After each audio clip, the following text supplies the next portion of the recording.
Now, at the recent UN General Assembly, many leaders shared their thoughts about what's going on in Gaza. There was about 22 leaders who condemned what's happening.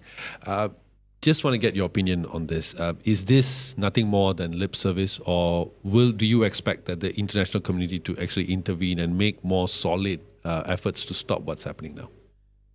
It goes back to the UN and its role. The UN is not an enforcement agency. Even the United Nations Security Council, which supposedly has more power to implement, still does not have a standing army or an arm to implement its resolutions. So we should not fall into the trap of having high expectations from the UN in the first place. But can the UN help? Yeah, the little help that the UN platforms can provide, we should gain the maximum there. So if Israel can be further isolated, yes, why not?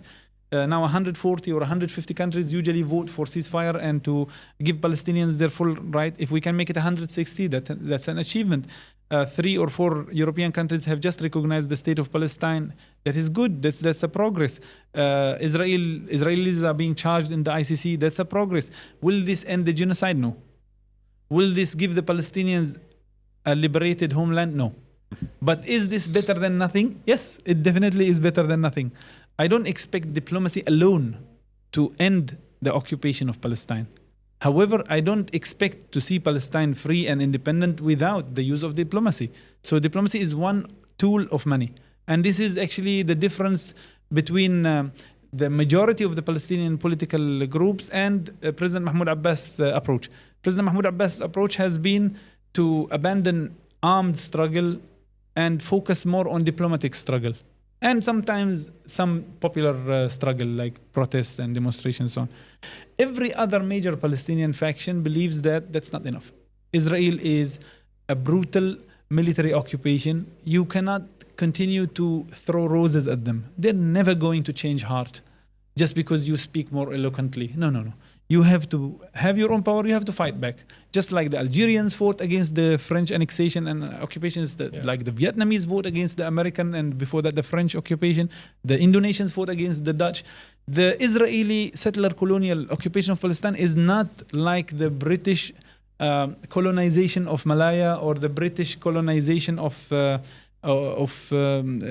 many other parts, or of India and others. Don't get me wrong, the British colonization was terrible. They committed massacres even here in Malaya. They committed massacres and famine in India and other parts. However, they were 1,000,000 times more rational than the current Israeli genocidal occupation. The current Israeli settler colonial occupation of Palestine is no different from the white colonization of North America. They will only settle to, a new place without original inhabitants. They wouldn't mind. Israel wouldn't mind having maybe 100,000 Palestinians left, but not a few million Palestinians left.